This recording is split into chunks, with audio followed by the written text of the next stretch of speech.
Hi viewers, welcome to our channel. YCP MLC తోట త్రిమూర్తులకి శిరోముండనం case కింద 18 నెలల జైలు శిక్ష పడింది. అయితే ఈ కేసు ఇప్పటిది కాదంట, మరి ఎప్పటిదో అంట. అసలు ఈ శిరోముండనం కేసు ఏంటి, మరి ఇప్పుడు జైలు శిక్ష పడింది కదా, మరి ఆయన పరిస్థితి ఏంటి? ఎమ్మెల్యేగా పోటీ చేస్తున్నారు, మరి చేస్తారా తీసేస్తారా? సో ఇదే అంశం మీద డిస్కస్ చేయడానికి ప్రజెంట్ మనతో పాటు సీనియర్ జర్నలిస్ట్ జయదేవ్ గారు ఉన్నారు. వారితో ఒకసారి డిస్కస్ చేద్దాం. సార్ నమస్కారం. సార్ శిరోముండనం కేసులో తోట త్రిమూర్తులకి 18 నెలలు జైలు శిక్ష పడడం చూస్తున్నాం సార్. మరి అసలు ఈ శిరోముండనం కేసు ఏంటి సార్?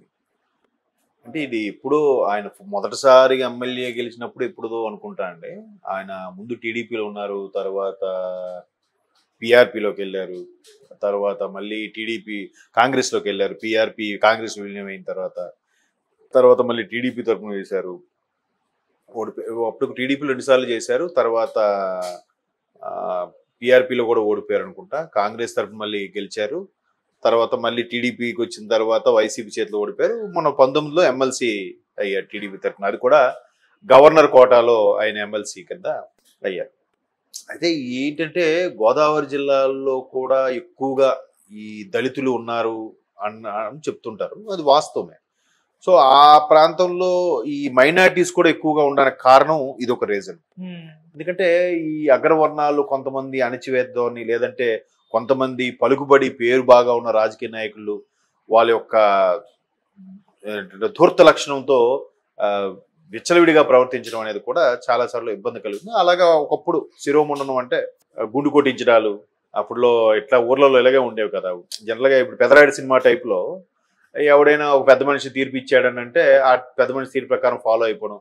అరే వాడు తప్పు చేశాడరా, లేదా వాడు దొంగతనం చేశాడు చెట్టు కట్టేసి కొట్టేయడం, లేదా ఒక అమ్మాయితో అక్రమ సంబంధం పెట్టుకున్నాడు వాడికి బట్టలు ఇప్పేసి గాడిద మీద ఊరేగించడం, లేదంటే ఇలాగే ఏదో మిస్టేక్ చేశాడు పెద్దవాళ్ళ ఇళ్ళలోకి దూరాడు, రకరకాలుగా వాళ్ళకి గుండు కొట్టించి బుర్రంతా సున్నం మచ్చలు పెట్టడం, ఇట్లానే జరిగేవి. జరిగినప్పుడు అప్పటికే చట్టాలు బలంగా ఉన్నప్పటికీ అట్రాసిటీ కేసులు, నాన్ బెయిలబుల్ వారెంట్లు ఉన్నప్పుడు కూడా కొంతమంది వాళ్ళ అధికార దాహము అధికార దర్పంతో ఏవి కొన్ని చేశారు.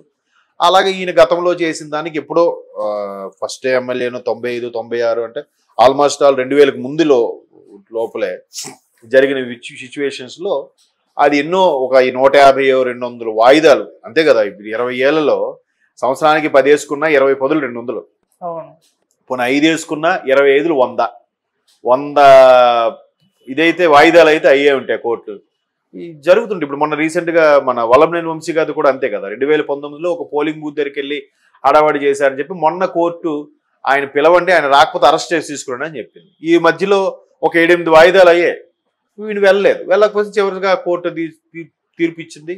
మళ్ళీ ఏముంది మాట్లాడతా, లేదయ్యా నాకు అవ్వలేదు, నేను ప్రజాప్రతినిధిగా ఉన్నాను, ఏదో చెప్తే కోర్టు ముందు నడిచిపోతుంది. అలాగా మొత్తానికి వాయిదాల మీద వాయిదాలు ఎట్టకేలకు కోర్టు తీర్పిచ్చింది. అయితే ఇక్కడ లక్కీ ఏంటంటే మళ్ళీ ఇంకా ఇతను అంటే అందుకే సినిమాల్లో కూడా డైలాగులు పెడుతుంటారు, సొసైటీలో కూడా అందరూ అనుకునేది ఏంటంటే డబ్బున్నోడికి ఏదైనా చెల్లుతుందిరా అని అంటారు.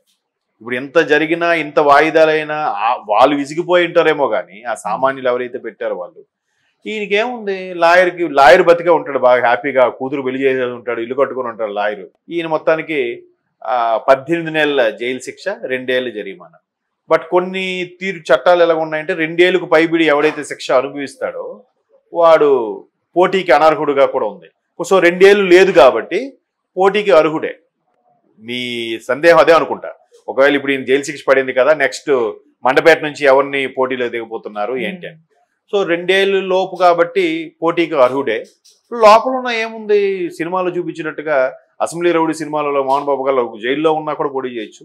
అఫ్ కోర్స్ జైల్లో ఉండి కూడా దాన్ని ఏమంటారు పోటీ లేకుండా గెలిపిన నాయకులు కూడా ఉన్నారు. ఒకప్పుడు జయప్రకాష్ నారాయణ గారు, అంటే ఈ జయప్రకాష్ నారాయణ గారు పెద్ద జయప్రకాష్ నారాయణ, ఆయన 2 స్థానాల్లో పెడితే 2 స్థానాల్లో కూడా బంపర్ మెజార్టీతో గెలిచారంట ఆయన. సో అట్లాంటి చరిత్ర ఉన్న వాళ్ళు ఉన్నారు, మహానాయకులు, గొప్ప వాళ్ళు. సో ఇప్పుడు వీళ్ళు కూడా ఏముంది, ఆల్రెడీ క్యాన్వాసింగ్ భూమి ఉంటే నడుస్తుంది, గెలిస్తే గెలుస్తారు, లేకపోతే లేదు. కాకపోతే కోర్టులు ఇలాంటి తీర్పు ఇచ్చినప్పుడు పర్లేదు, ఇంకా న్యాయం బతికే ఉంది, చట్టాలు మన కోసం పేద ప్రజల కోసం పనిచేస్తున్నాయనే నమ్మకం అయితే అలాగా. అంటే ఇప్పుడు శిరోముండనం సంబంధించి రకరకాల ఏవో రీజన్స్ చెప్పుంటారు, వాయిదా వేసుంటారు. ఇంకా దానికి ఎలాగ కప్పిపుచ్చుకోవాలో ఎలా తప్పించుకోవాలో తెలియకే కదా కోర్టు జరిమానా 2 లక్షలు జరిమానా విధించి 18 ఏళ్ళు జైలు శిక్ష విధించిందంటే ఇట్స్ నాట్ ఎ జోక్. అది సామాన్యుడికి చాలా కష్టతరమైన. అదే 2 లక్షలు కట్టకపోతే మళ్ళీ శిక్ష పొడిగింపు ఉంటుంది. సో ఈ 2 లక్షలతో పే చేస్తారు. 18 నెలలు కూడా ఈలోకి వెళ్ళి వాయిదా మీద బెయిల్ మీద రావడము, లేదంటే సత్ప్రవర్తన కిందకి పేర్లు ఊరికే రాయించేసి ముందుగా విడుదల చేసేయడం, అవన్నీ కూడా చేస్తారు. ఇలాగ ఆగస్టు 15కి రిపబ్లిక్కి చేస్తారు సత్ప్రవర్తన కింద. తెలిసిన వాడు జైలరు అధికారులు అందరూ తెలిస్తే ఎవరు సిఫారసు చేయక్కర్లే, అది మంచిగా లోపలికి వెళ్ళి యాక్ట్ చేయక్కర్లే, మామూలుగానే వచ్చేస్తారు. ఇప్పుడు త్రిమూర్తులు అనే వ్యక్తి ఇప్పటి నుంచో ఉన్న వ్యక్తి, ఇంచుమించు 30 years ఇండస్ట్రీ కాబట్టి రాజకీయాల్లో ఆ అనుభవం అది ఉంటుంది. బట్ అప్పుడు ఆయన తెలిసి చేశారో తెలియక చేశారో, ఆవేశంలో జరిగిందో, లేదంటే అటువైపు బలమైన సాక్ష్యాధారాలు ఉండబట్టి ఇటువంటి తీర్పు ఇవ్వడం జరగడం వల్ల ఆయనకి దళితుడికి అలా చేయడం వల్ల జరిగిందో తెలియదు. కానీ మొత్తానికైతే కోర్టు తీర్పు ఇచ్చింది. ఇప్పుడు ఏంటంటే ఆ 18 నెలలు కాబట్టి అర్హుడే, పోటీ చేయొచ్చు. ఒకవేళ ఇది మచ్చగా ఏర్పడితే ప్లాన్ బి కూడా పెట్టుకుని ఉంటుంది వైసీపీ. ఎందుకంటే ఇప్పుడు అవినాష్ రెడ్డి గారి మీద కూడా ఇష్యూ నడుస్తుంది. దస్తగిరి వేసిన పిటిషన్ కోర్టు తీర్పు రిజర్వ్లో పెట్టింది. ఒకవేళ అది బెయిల్ రద్దు చేస్తే అవినాష్ గారు బ్యాక్కి వెళ్తే ఏంటి అనేది ఆప్షన్ బి కింద ఎవరు అభిషేక్ రెడ్డి అని ఒక కార్డియాలజిస్ట్ స్పెషలిస్ట్ని డాక్టర్ గంగిరెడ్డి గారి హాస్పిటల్లో పనిచేసే వ్యక్తిని ఆప్షన్గా పెట్టుకున్నారు. బట్ ఆయన కూడా కడప జిల్లాలో చాలా యాక్టివ్గా వైసీపీ తరఫున పార్టిసిపేట్ చేసిన డాక్టరే. సో ఆప్షన్గా పెట్టుకున్నారు. ఇన్ కేసు అంటే లాస్ట్ మినిట్లో అక్కడ పోటీ చేసి గెలిచేలాగా, లేదంటే ఇండిపెండెంట్గా అయినా పోటీ చేసి తర్వాత పార్టీలో కలుపుకుంటారు. ఏముంది, మళ్ళీ నేను అభ్యర్థిగా ఇండిపెండెంట్గా పోటీ చేస్తాను, పార్టీలో చేరుతున్నానంటే అయిపోయింది. మళ్ళీ అక్కడ వైసీపీకి ఆ తరపున ఒక ఎంపీ అభ్యర్థిగా వచ్చినట్టే ఇన్ కేసు గెలిస్తే. సో అలాగే ఇక్కడ కూడా తోట త్రిమూర్తులకు సంబంధించి ఆప్షన్ బి పెట్టుకుని ఉంటారు. లేదా ఎన్నికల నేపథ్యంలో స్పెషల్గా ఏదైనా మాకు క్యాన్వాసింగ్కి తిరగాలి, చేయాలి, ఇలాంటి సందర్భంలో ఇలాంటివి అరెస్ట్ అయితే కాదు, మాకు కొద్ది రోజు షరతుతో కూడిన బెయిల్ ఇప్పించండి, అభివాదం చేయకూడదు, క్యాన్వాసింగ్కి వెళ్ళకూడదు లాంటి రిస్ట్రిక్షన్స్ అయినా మేము ఫాలో అవుతాం. బట్ బయట ఉండడం అనేది ముఖ్యం, అంతే కదా. బయట ఉండడం వల్ల ఇంట్లోనే పార్టీలో సమావేశాలను పెట్టుకొని కింద కార్యకర్తలకి వాళ్ళకి వీళ్ళకి గైడెన్స్ ఇవ్వడానికి ఉంటుంది. అదే జైల్లో ఉంటే అంత ఇదిగా గైడెన్స్ ఇవ్వడానికి అది ఉండదు. బట్ అంత సీనియర్ నాయకుడు అయ్యింది కూడా ఇట్లా ఈ టైంలో దట్టు ఎలక్షన్స్ ముందు శిక్ష పడడం అనేది కొంచెం ఇబ్బందికర పరిస్థితులే. అది వైసీపీకి కూడా కొంచెం అపవాదు అంటుతుంది.